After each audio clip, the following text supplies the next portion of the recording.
with you.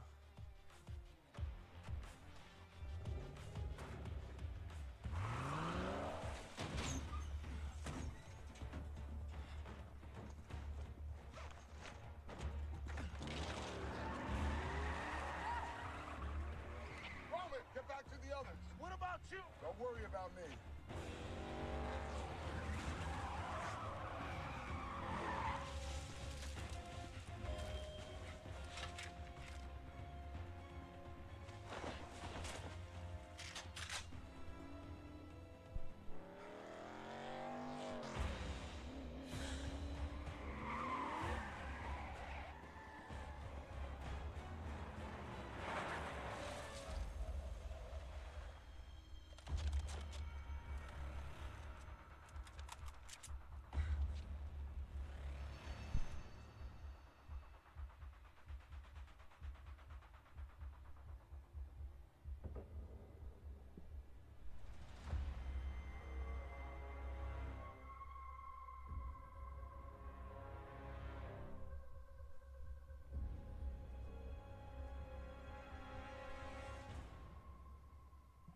I have to say, I am impressed. I would very much like to know the name of the man who is causing me so much trouble. There's no way out of there. What is he doing? He's frozen like a damn deer in headlights. Toretto ain't no deer. Come on, Dominic. Give us the girl, and I'll let you live. What's she going to do? You might want to put on your helmet for this one. Help!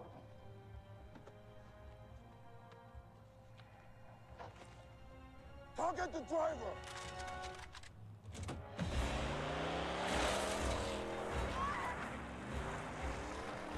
Damn it, what is she thinking? You're insane!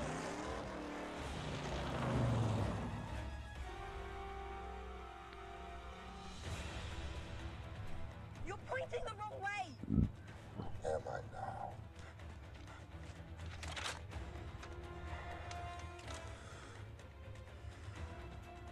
Fire on my mark! Interesting. 3, 2, Hold on. 1! Fire!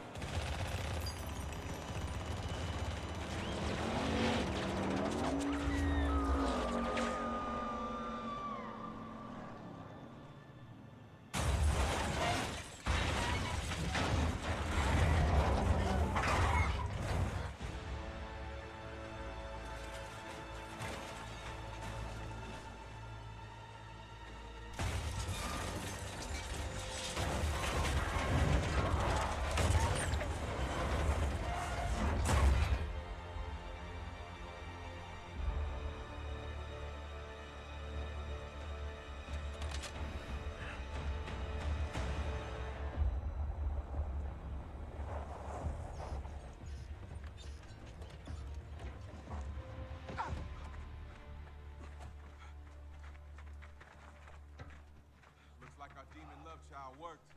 It's one way down a mountain. Where's Ramsey?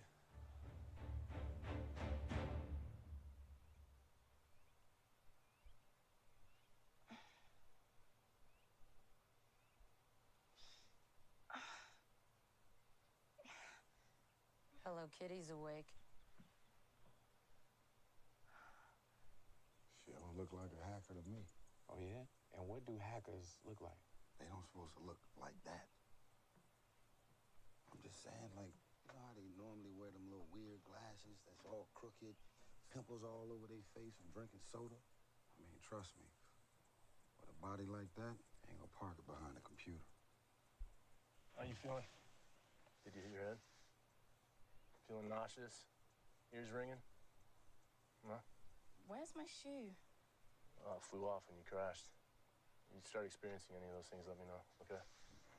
I don't know whether to thank you for rescuing me or kick your ass for throwing me off a cliff. Thank us or kick our ass, huh?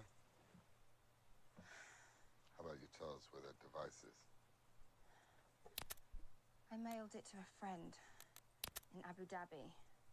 That was pretty easy. That other team would have tortured you for that information. I didn't trust them. I trust you. Now, why would you trust us? You barely know us. I know enough. Ex-cop, military, something like that. The way you took out them guys shows training. Tech guy, offended by the hacker remark, naturally. Alpha. Mrs. Alpha. Joker. Wrong.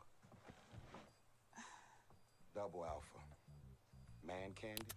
You know what I'm saying? Man, sit your candy ass down. The disrespect is real around here. Life is binary. Zeros and ones. Only two things keep a group like this together. Fear or loyalty. And I don't see a drop of fear among you guys. Very impressive. Just one thing. They not married. She's so off, it's crazy. You just gonna roll with it? You telling me there can't be a double alpha in one group? You work for US government. We got similar interests. Tej, call it in. We're going to the Middle East.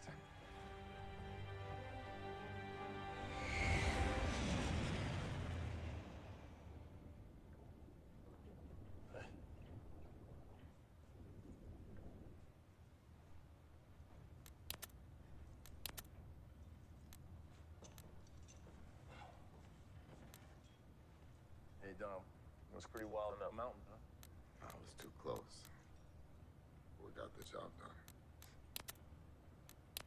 You know what the crazy thing is You missed the bullets. yeah, that's messed up, huh? Brian, I've seen you jump from trains, dive from planes. Hell, I saw your courage the day I met you. Right.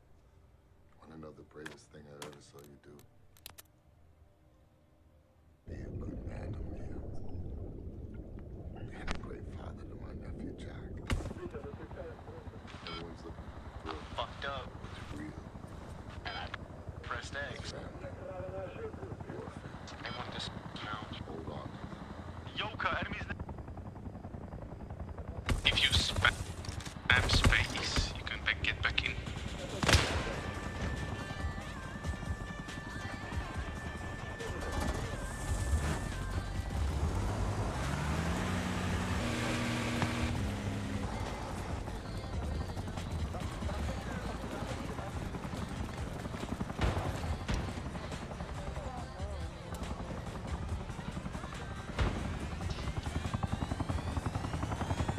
One pussy.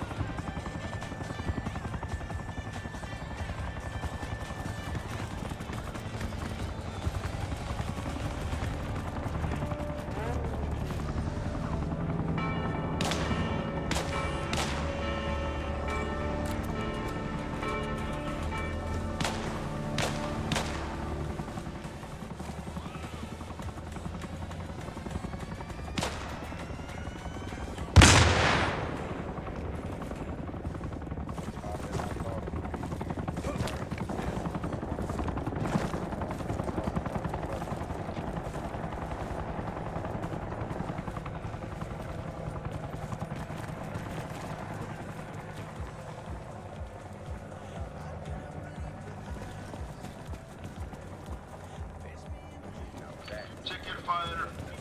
One shot.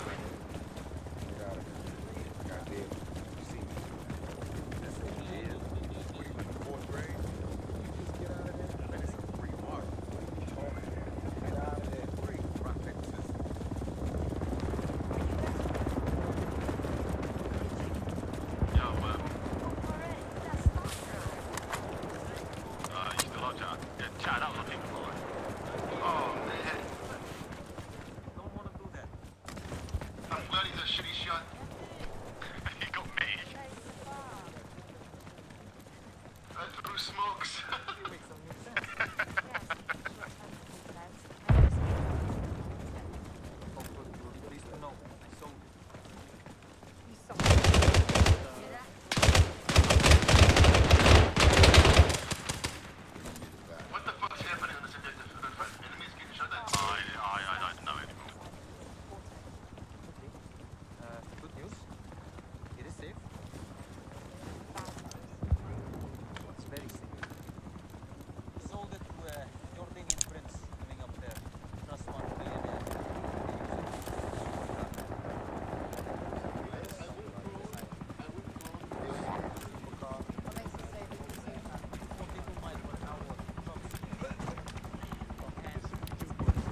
That is an enemy Huey.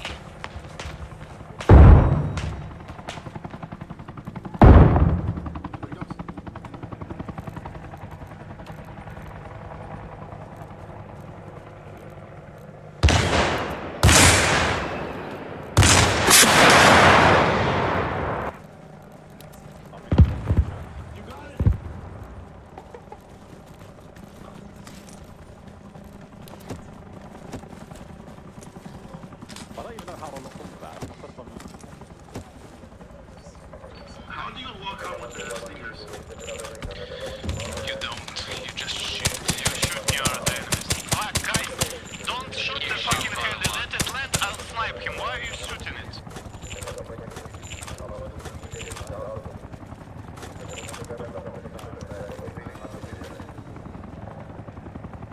Now it's alive. What the fuck is going on?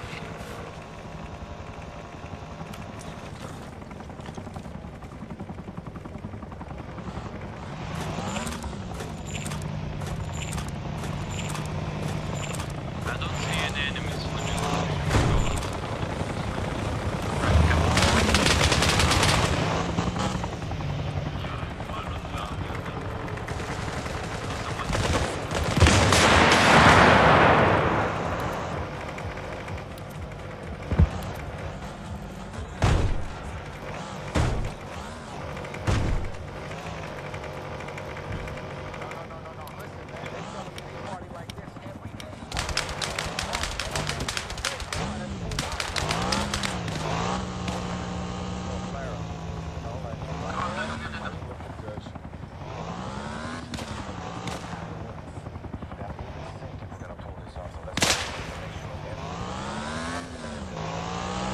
Frenetic was here.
Жатва 01. Всем позывным. Враг атакует базу Садко. Конец связи.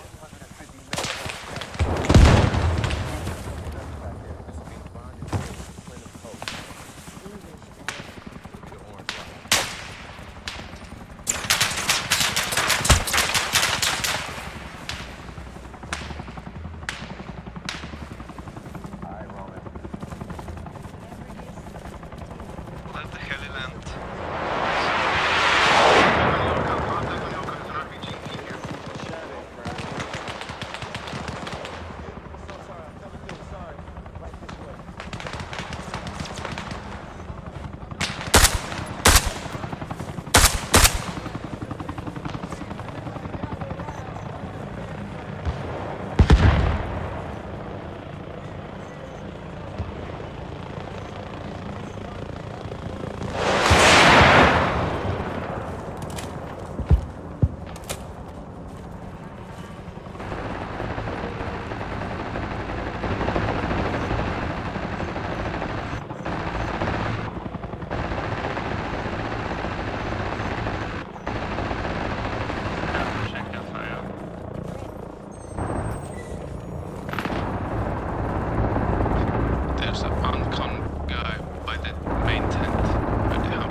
väldigt kaos.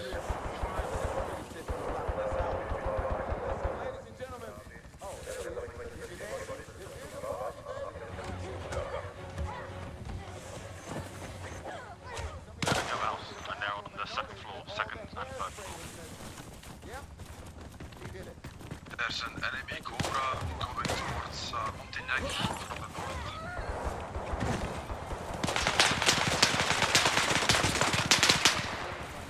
The building up is clear. It's above under there right now. And you don't know where enemies are wanting to start out.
bullets, Brian?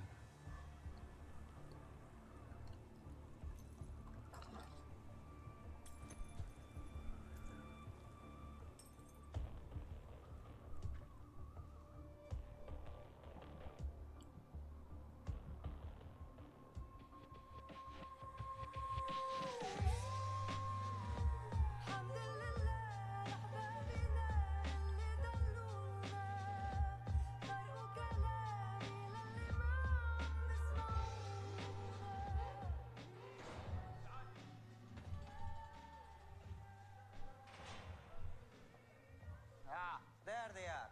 Disaster. I'm sorry. I get you an invite to the most exclusive party in Abu Dhabi. Safar, No. You steal the host star.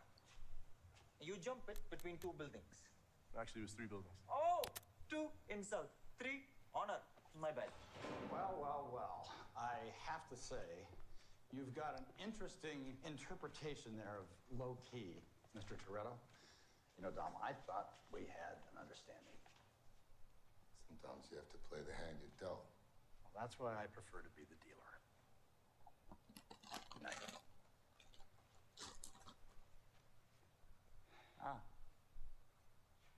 I'm kicked out of my own garage. This is great. May I? Brian, give it to him.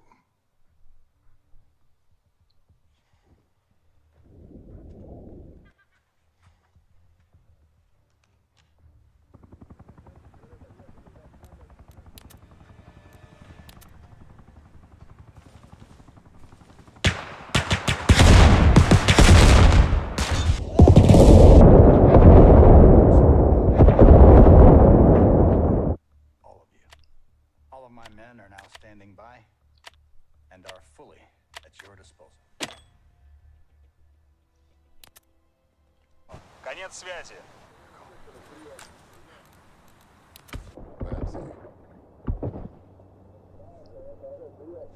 Fired up and finally sure.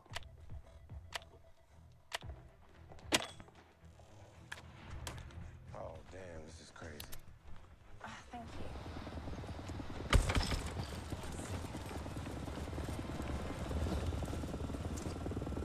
What is it doing now? Hunting. Hacking into the security cameras at Etihad Towers. That's the last piece we saw shore, so that's where we start. That's him, right there.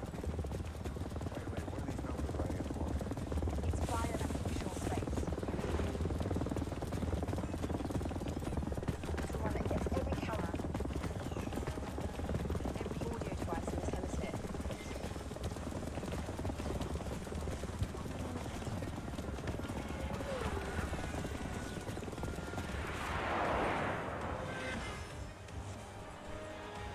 Bingo. Looks like he's holed up here. That's perfect. Automated factory, no people, lots of places to hide. You just changed the face of the MS forever. Congratulations.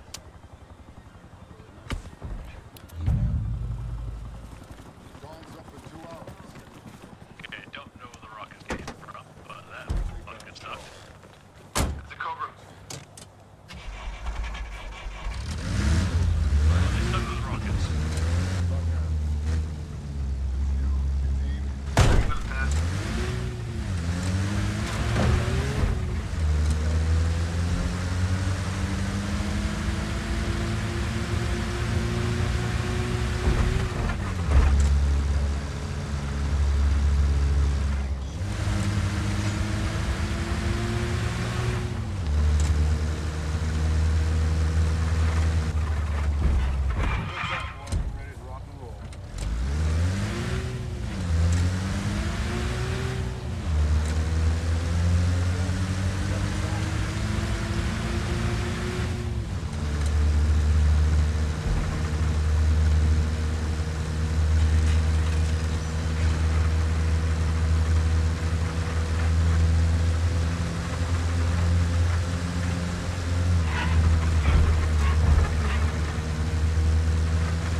see there's like clippy thing going, thingies or something. Teleport.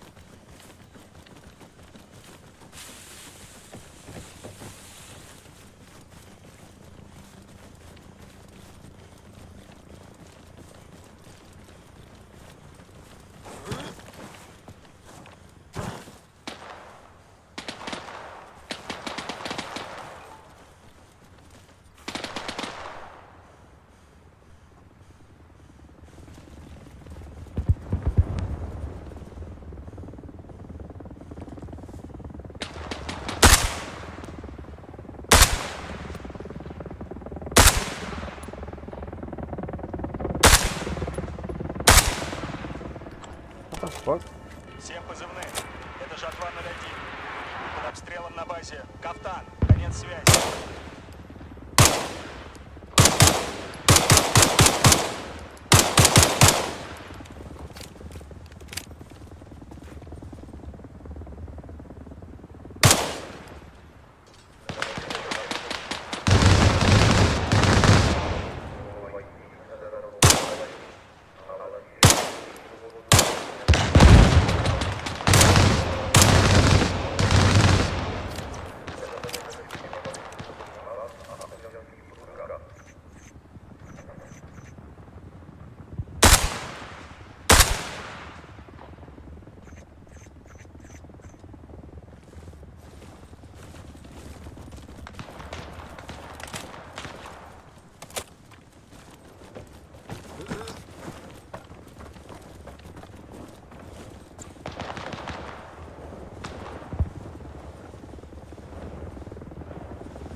Жатва 01. Всем позывным. Враг атакует базу. Кафтан. Конец связи.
Жатва 01. Всем позывным. Наши товарищи сообщили о вражеской активности на базе «Ёлка». Конец связи.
Жатва 01, всем позывным. Враг атакует базу Ёлка. Конец связи. Evakuovaní budou přepraveni na ostrov Malta. Na místě je možné zařídit si přepravu do dalších destinací. K dispozici bude nouzové ubytování i pomoc. Pokud berete léky na předpis, nezapomeňte si vzít alespoň týdenní zásobu. Vybalte si také cestovní pas a občanský průkaz. Enemy in the church on point, Yoga.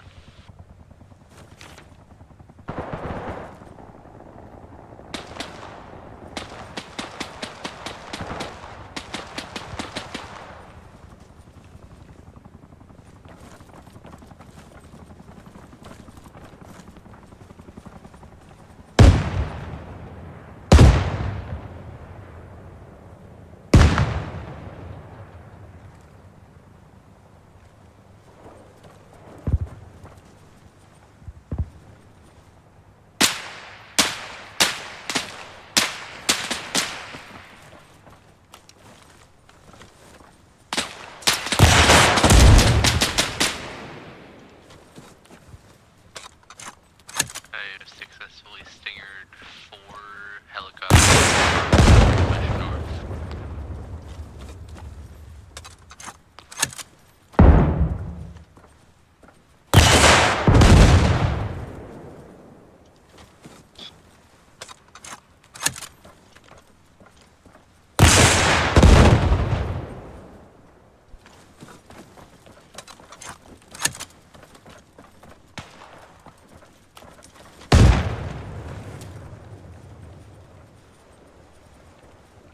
Okay, he was by the church, by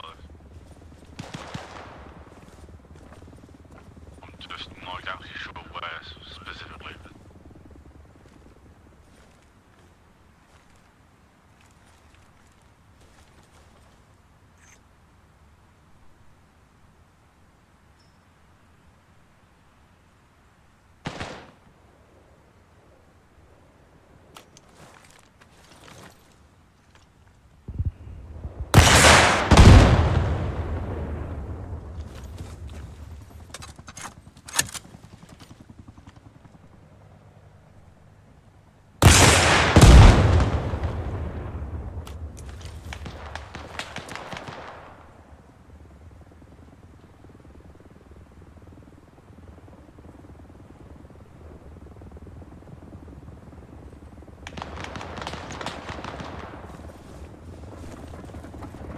right, so the side of the church, by the bushes on the main road. I might have dropped him, I can't really tell because my laser's too bright. I'll happily put your laser to where he is, sir.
Fire, motherfuckers.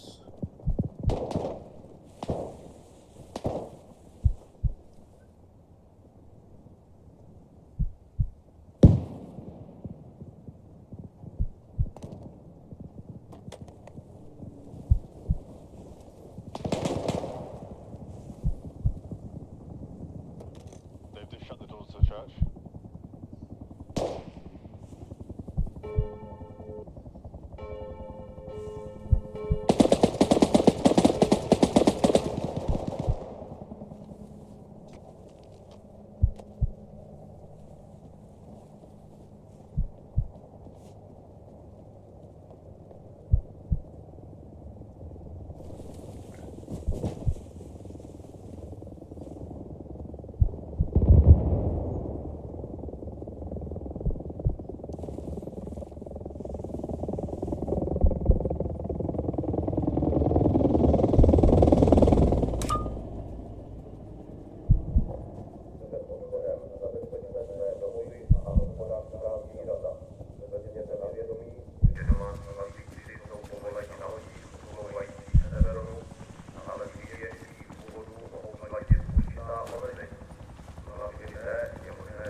Pakistan says it has launched a military operation against India, striking 3 of its air bases overnight. Last evening, the IMF cleared $2.3 billion in funding for Pakistan, and in less than 2 hours, Pakistan launched another campaign. India expectedly raised the red flag at the fresh $1.3 billion loan to Pakistan. India questioned IMF's repeated bailouts to Pakistan.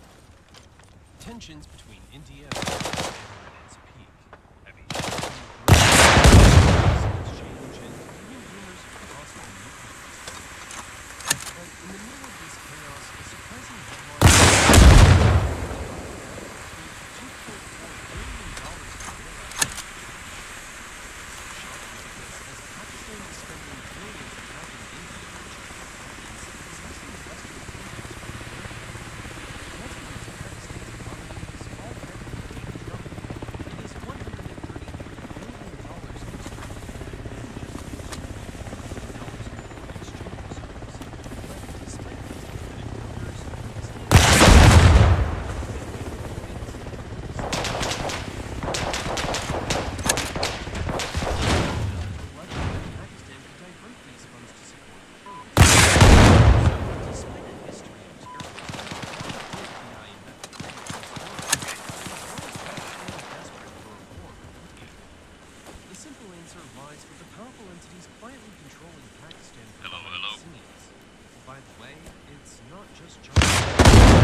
Pakistan's stock market plunged 7.2% in a single day. This is because the conflict caused panic and foreign investors started pulling out. Post-COVID, Pakistan faced skyrocketing inflation, depleting forex reserves, collapsing industries, and record-breaking growth. So the question is, why would a country with its economy already in deep waters choose war? Now, you guys know this war's crazy. There was talk of nuclear weapons, Chinese propaganda, and so much more. YouTube's not a fan of videos that are controversial, and wars are as controversial as topics get. So if you can help us out in our effort to cover news by hitting that like and subscribe button down below, it'll help us out tremendously. You see, fighting a war is insanely expensive. Pakistan is facing a severe economic crisis. India and Pakistan got independence at the same time. In fact, by the 1980s, Pakistan was richer than India, China, and Bangladesh in terms of per capita income. Pakistan's per capita income is around $1,566, nearly half of India's, which stands at around $3,000, despite the fact that India actually has 6 times the population of Pakistan. And shockingly, 40% of Pakistan's population is still in poverty. Pakistan is one of South Asia's countries. Its current GDP growth rate is barely 2.5%, just enough to keep up with population growth. Because of this, Pakistan's GDP per capita has actually gone down in the last few years. But still, that's an improvement over the disaster of 2022 and 23, when Pakistan's growth was just 0.2%, the worst in recent history, with 38% inflation, the highest in all of Asia.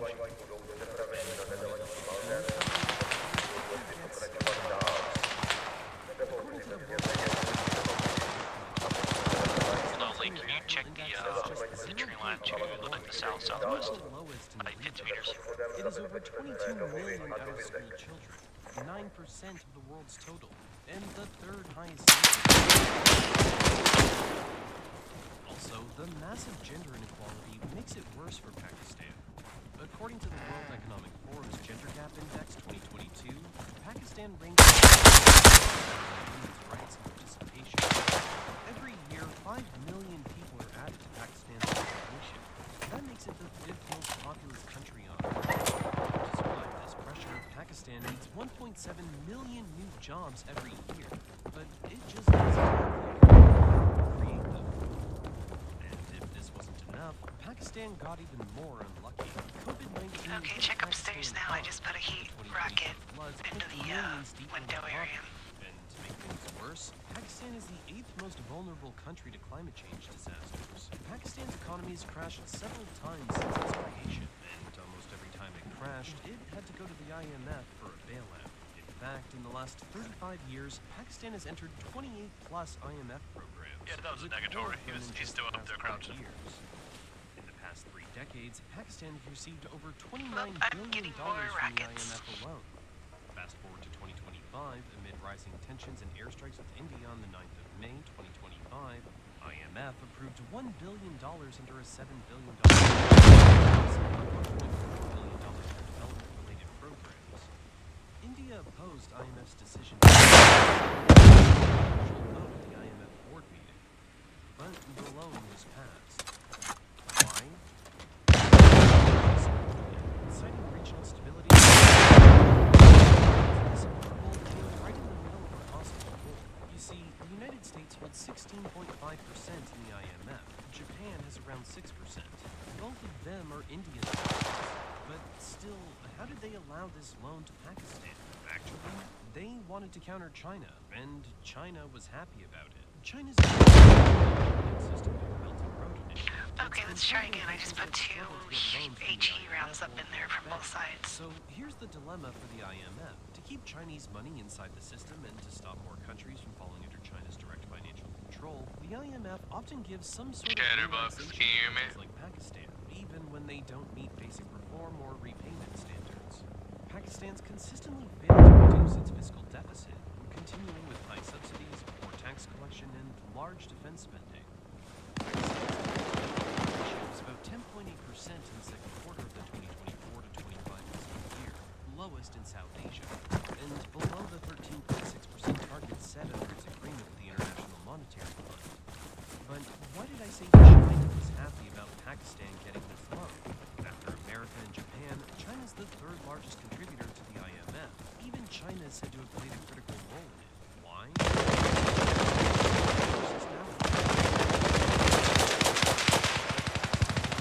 $29 billion to China. That's about 22% of Pakistan's total external debt. Also, India and China don't share good diplomatic relations, mainly because of ongoing border disputes and rising India-US ties.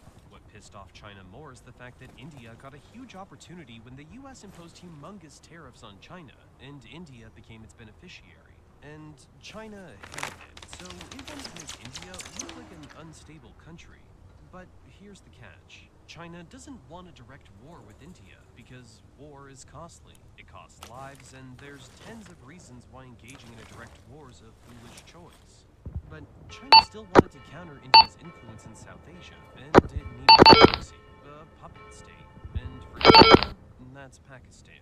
Experts say that China played a silent role in escalating tensions between India and Pakistan. But it's not just the IMF that China owes Pakistan loan. Pakistan also owes a significant amount to the World Bank, and just like the IMF, China's the 3rd largest shareholder here. In January 2025, the World Bank launched a massive $20 billion package. This isn't just a regular loan. It's part of a long-term, 10-year plan called the Pakistan Country Partnership. This program is projects for Pakistan. It focuses on long-term improvement in key sectors like education, infrastructure, healthcare, and energy. In short, Pakistan's stability is the reason why China and China's enemies both are assisting Pakistan in some way or the other.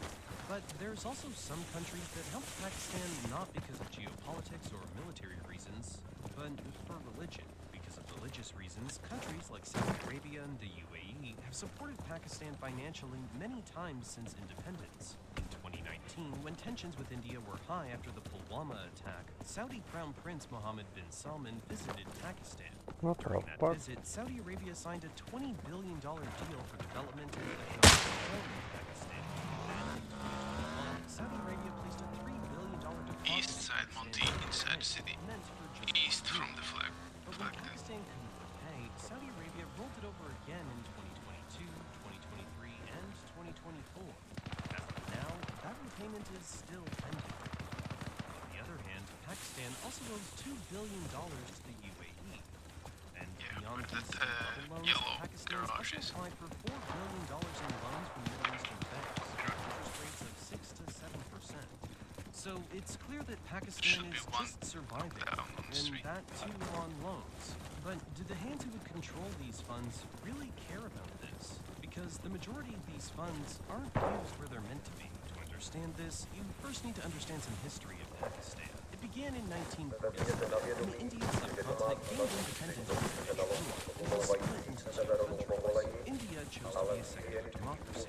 Pakistan was created as an Islamic nation.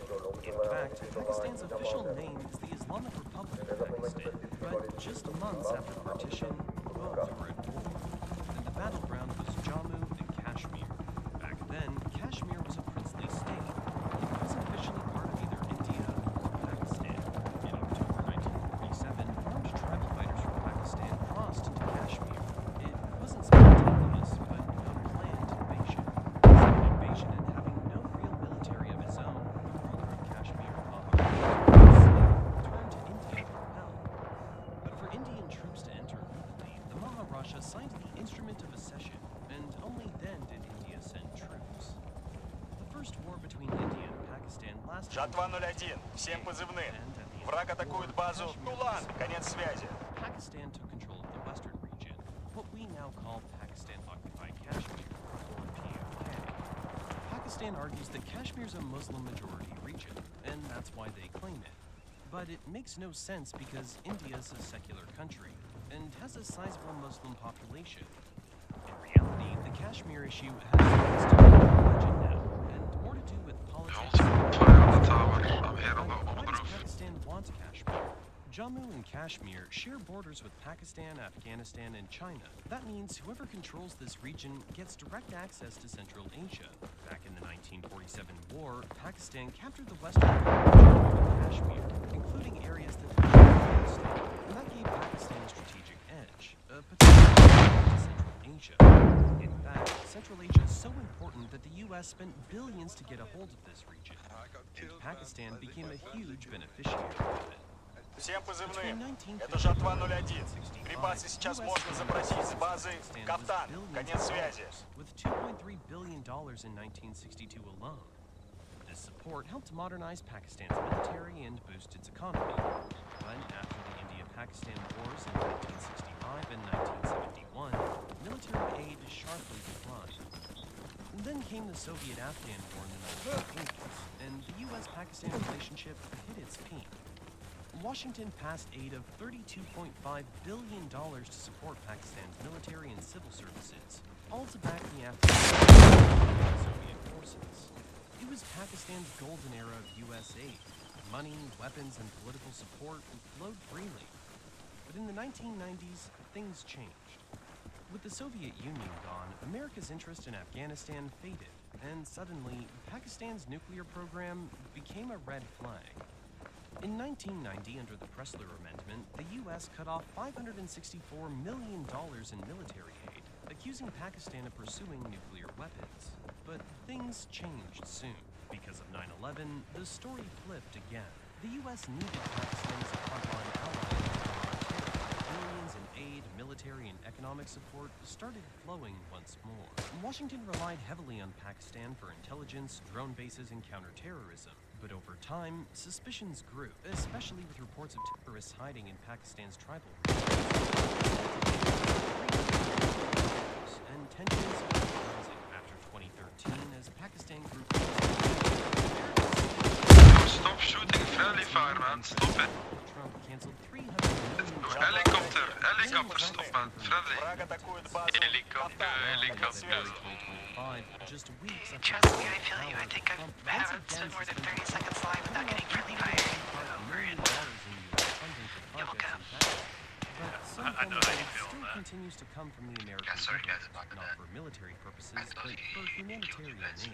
So overall, Pakistan has a huge advantage because of its prime location, and this advantage has got them billions of dollars. So whether it's aid or loans, Pakistan has had to get huge amounts in some form. But where did all that money go? Because even after receiving multiple aids and loans from different organizations and countries, yeah, no, I agree entirely. We just need to hide to come over here and level a bitch with rockets. There's a famous saying for Pakistan. Every country has a military, but in Pakistan, the military has independence in the last 70 years. You know, I just had a really dumb idea. prime ministers, and not a single one is completed you before already 5-year robot to me. The country has never Do you think had if we put enough C4 on it and then blow it up, that it'll blow up the building? In 1954, Yeah, Pakistan with saw its mines, first maybe. military intervention. Mines and Under C4. Governor General Ghulam Mines and Muhammad, cruise. civil instability and economic troubles, It's still a Ghulam snowman. wanted to dissolve the Constituent Assembly. Fearing limits to his power backed by the military, Just call he their was second ousted building. Prime Minister Khawaja Naziruddin and was justified by the doctrine of necessity, allowing military action in times of national crisis. The second military coup took place in 1977 which was called Operation Fair Play. On July 5th, 1977, General Zia ul-Haq led a coup against Prime Minister Zulfikar Ali Bhutto, said he was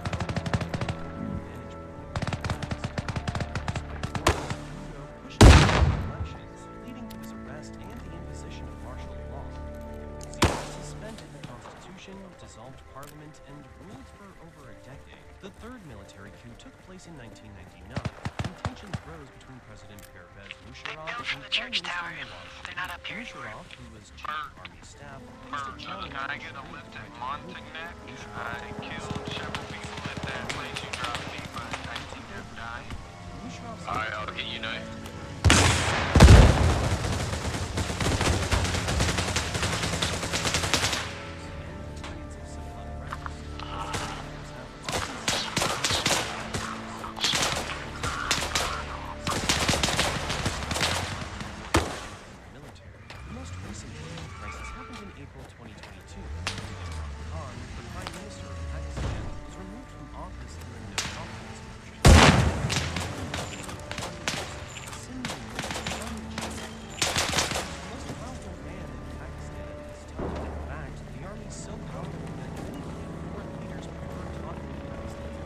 Take a chance.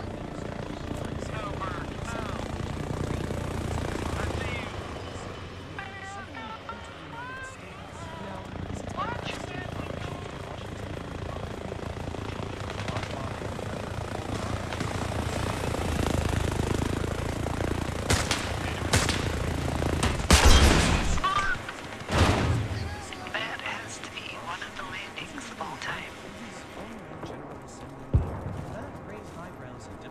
To be honest, the helipad is a pretty shitty place.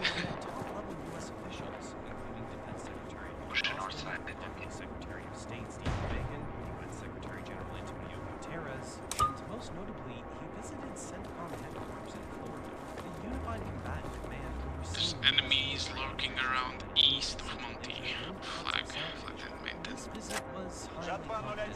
Всем позывным. Мы взяли базу Болеро. Конец связи.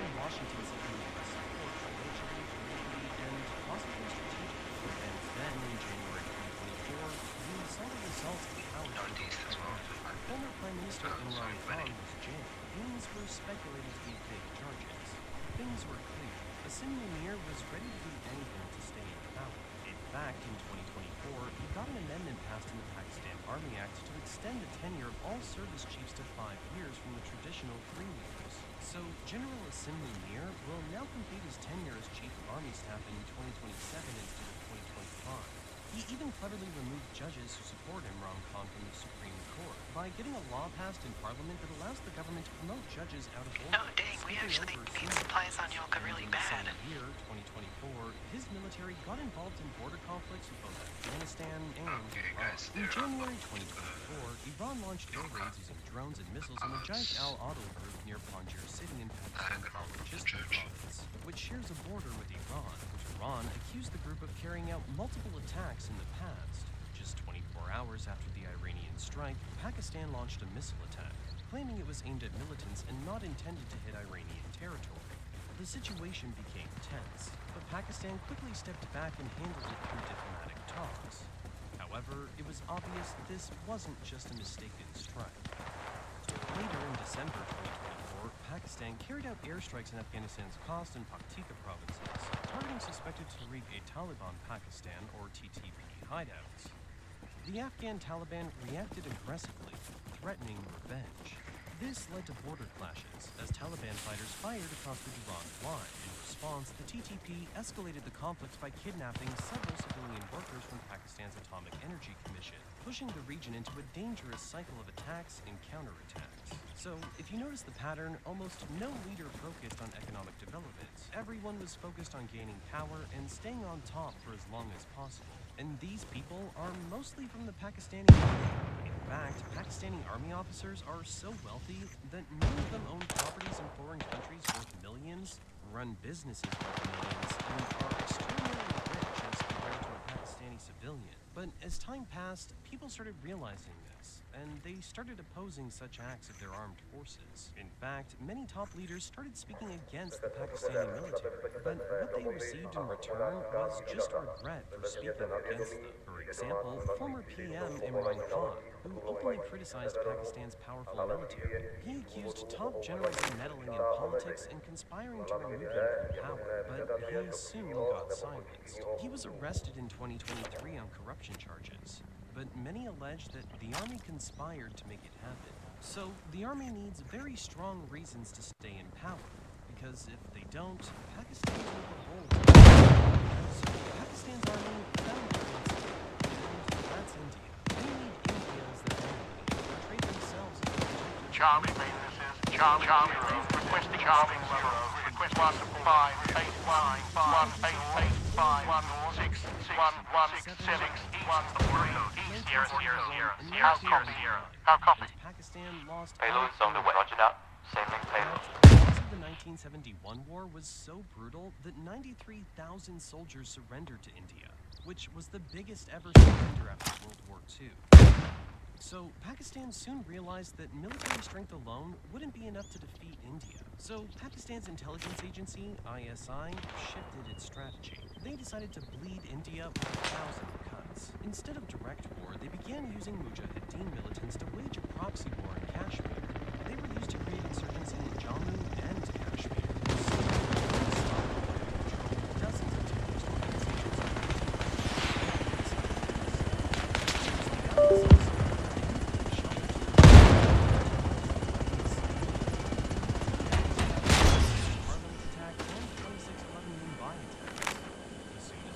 responsible for a 1999 plane hijacking, a 16 Panther Air Base attack, and a 2019 Pulwama attack that killed 40 Indian paramilitary personnel in Jammu.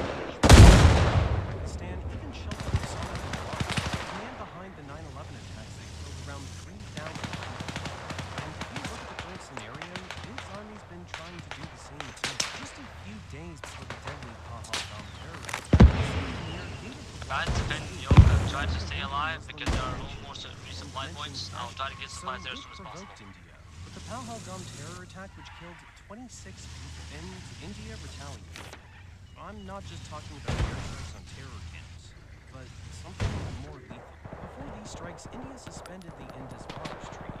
This was such a big deal that India needed during the most tense situation. This is a Динамо, blow to 2, Pakistan. 1. Это жатва. Вам присвоено звание In младший сержант. Ваши руки, товарищ. Конец связи. In 1960, both countries signed the Indus Water Treaty. And Pakistan was allowed to use 80% of the water from the three western rivers, Indus, Jhelum, and Chenab. But here's the problem for Pakistan. Even though Pakistan uses the water, the river originates in India, so control is still with India. So after the suspension, India now has the legal right to hold back or redirect the water flow. Also, I would just like to say, whoever put that helipad down in Yolka is an idiot because he placed it with a freaking pole right in the middle of the fucking thing. But despite these facts, the army is still busy portraying itself as the defender against India, and not taking any concrete steps to improve the situation in Pakistan. They were so desperate to prove themselves in front of the people that during the India-Pakistan conflict, the official handle of the Pakistani army posted a video claiming a real military response to India, when it turned out that it was a clip of gameplay. Things finally cooled down a bit after the ceasefire, when Pakistan called their Indian counterpart for Where a are you, ceasefire. Captain Beetlejuice? The major reason behind this is said to be a nuclear leak at a Pakistani airbase after India's missile strike. Some say it was done to avoid a possible nuclear escalation, and some say Pakistan did this because it would go bankrupt if it got engaged in a full-scale war with After this ceasefire, what's up, hello? claiming a lot of Wait for me, you didn't wait for while me. the Indian side showed I'm doing supplies, man. but it turns out all their propagandas I'm almost level. Всем позывные. Товарищи, мы только что потеряли базу Кафтан. Конец связи. Thanksgiving Day is reserved for these armed forces. Now, although the Pakistani army knows the reality, it's achieved its goal of securing security. Although the Pakistani army currently enjoys public support, it's only a matter of time before it gets fully exposed. When? Only time can tell.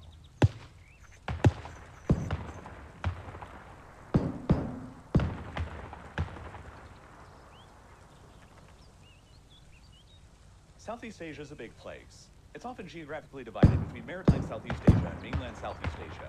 And something weird is happening in mainland Southeast Asia when you pay closer attention to it on a population density map. There's this sort of population void that's going on in the center of Southeast Asia that roughly lines up with the borders of Laos and Cambodia. Indeed, both of these countries have tiny populations in comparison to their immediate similarly sized neighbors.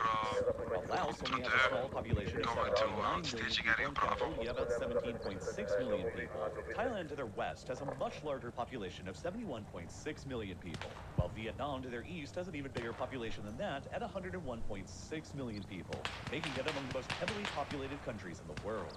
And then the differences between them in terms of population density are even more stark.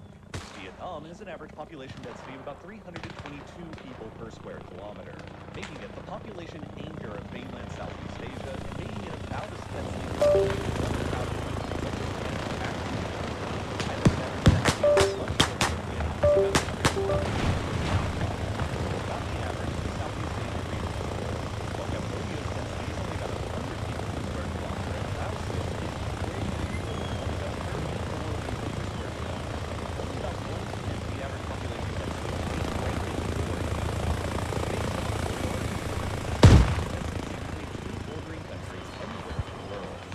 Laos's super low population density also keeps getting stranger the more you look at it first. Laos has by far the lowest population density seen anywhere in Southeast Asia, and it's the 8th least dense country located on the entire Asian continent. It's more similar to countries in the deserts and the Himalayas than it is to its own immediate neighbors. So why does this situation exist? Why are Laos and Cambodia so much more empty than their immediate neighbors, Vietnam and Thailand? For one thing, there are several notable geographic differences between these countries, especially in the case of Laos. With an average nationwide elevation of 710 meters above sea level, Laos is way, way more mountainous than any other country in Southeast Asia is. And it's just as covered by dense jungles as well, meaning that the extent of more expensive than elsewhere in the region, largely because of all these mountains.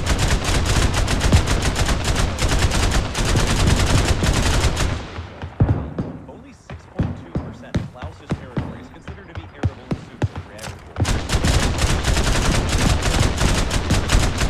More than 30% of Thailand's land, and because Laos is also geographically smaller than these other countries are, that means that Laos is only a tiny fraction of the amount of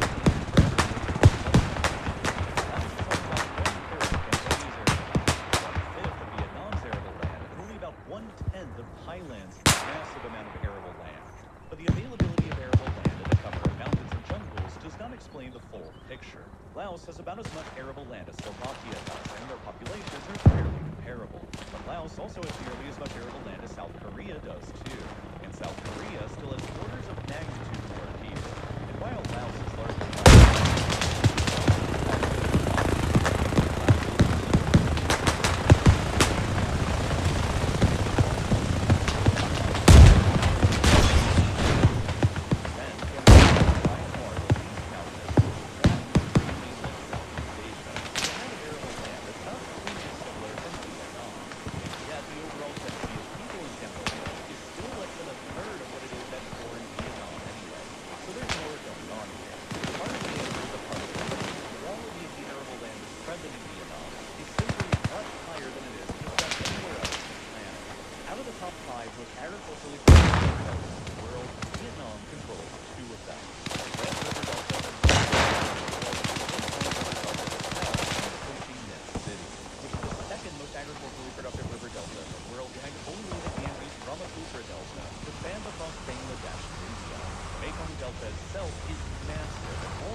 size of the entire continent, and it's almost as densely populated.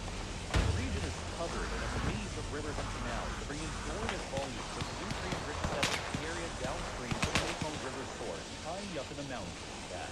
The Vietnamese government itself estimates that roughly 1 billion cubic meters worth of sediment is deposited by the Mekong River to the Delta region every year. It enters the region by between 60 to 80 every year. This constant depositing of nutrient-rich sediment to the Mekong am I Delta blind or is it the constantly 9 fertilizes the frames? region's The fields fuck? for agriculture, while the year-round humid and warm temperatures with massive rainfall levels enables farmers to carry out multiple crop cycles a year. As a result, the Mekong Delta is one of the most productive rice harvesting regions in the world, where farmers can often produce 3 rice crops, 60% of Vietnam's total rice harvest, which is why it's also known as Vietnam's rice bowl. Then on top of that, Vietnam also controls the 5th most agriculturally productive river delta in the world too, up in the north around the Red River Delta. The historical cradle of the Vietnamese civilization, the Red River Delta has produces another 20% of Vietnam's total annual rice harvest. Even though it only makes up 5% of Vietnam's land, 30% of Vietnam's population lives here, and it's home to nearly as many people as in all of Cambodia and Laos combined. Naturally, nearly 60% of Шатлан 01, всем позывным. Враг атакует базу Ёлка. Конец связи. Vietnam also just has a much easier ability to trade with its neighbors as well. Vietnam has a really long coastline, and it's also much closer to China's major population centers than the other Southeast Asian nations are, enabling them greater trade opportunities and better economic potential. Cambodia has a coastline too, but it's much smaller than Vietnam's is, while Laos is completely landlocked, the only landlocked country in Southeast Asia. Laos especially is a pretty nerve country when it comes to its ability to conduct international trade. Not only is the country landlocked and has no direct access to the sea, but its borders along China, Myanmar, Vietnam, and much of Thailand and Cambodia are all almost totally covered by mountains. Further boxing the country in, the scale of Laos's isolation from its neighbors and a perspective for you, its mountainous border with Vietnam is so remote and difficult to access that there is an entire species of megafauna that lives there that went completely undiscovered by mainstream science until the 1990s. The sola is a large bovine creature that often weighs around 100 kilograms, and their range is believed to extend across the remote border region between Laos and Vietnam. Despite this, and despite tens of millions of people living in Vietnam nearby, the sola to date is the most recent living megafauna to ever be discovered by mainstream science, being only first reported on in 1992 and only first photographed and categorized in 1993, with very, very few photographs of it being Moreover, even though the Mekong River runs for about 400 kilometers through China, close to the western border,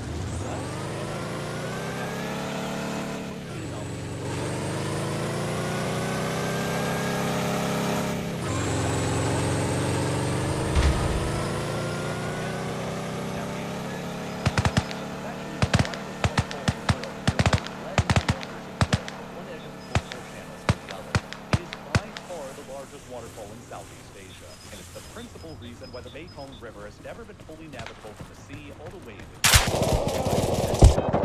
Cannot use the Mekong River to conduct trade with the outside world through the sea either, while Cambodia and Vietnam further downstream of the falls can.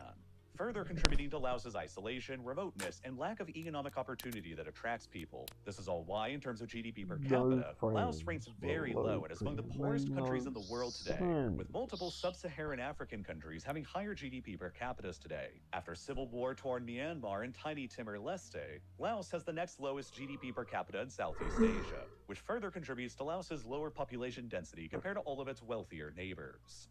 To an extent, these geographic differences explain part of the relative emptiness of Laos in particular, but they don't fully explain the relative emptiness of Cambodia, which basically doesn't have any of the geographic handicaps that Laos has. Cambodia isn't landlocked. It has a major navigable river from the interior to the ocean.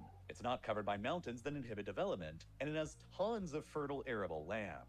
And yet, it still has only about 1/3 of the population density of Vietnam. In order to fully explain Cambodia's present demographic situation, we have to dive back into Cambodia's deeply troubled history. A very long time ago, the primary ethnic group of modern Cambodia, the Khmer, geopolitically dominated Southeast Asia.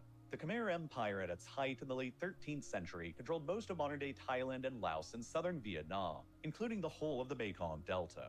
But shortly afterwards, the Khmer Empire entered into a period of steep decline and collapsed during the 15th century, around 600 years ago, and entered into a sort of dark age. The Vietnamese then began expanding and colonizing south during this period of Khmer weakness, while the flat ground of Cambodia itself became a frequent battleground between the Vietnamese and the Thai on either side of them, which kept Cambodia's population lower than it otherwise would have been under more stable conditions. At the turn of the century in 1900, after both Cambodia and Vietnam had been taken over by the French, Cambodia and Vietnam's populations were even more lopsided than they are now, with colonial Cambodia having only about 1/13 of the population of colonial Vietnam.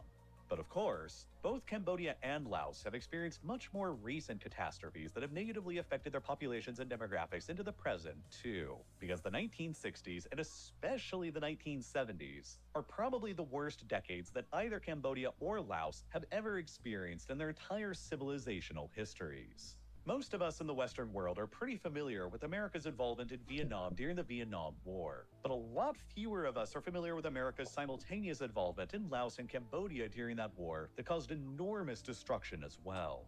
After the French colonial project in Southeast Asia was defeated and collapsed in 1954, Cambodia and Laos emerged as independent kingdoms, while Vietnam was partitioned in half between a Soviet and Chinese-backed communist state in the north and a US-backed republic in the south. North Vietnam then quickly began organizing, directing, and arming a communist insurgency in the south that was known as the Viet Cong. And in order to supply and reinforce them around the heavily militarized north-south border, North Vietnam began supporting another communist insurgency in neighboring Laos called the Pathet Lao. And then they invaded Laos in 1958 to establish what became known as the Ho Chi Minh Trail, a complex network of roads and trails that they built through the sparsely inhabited mountains and jungles of southeastern Laos.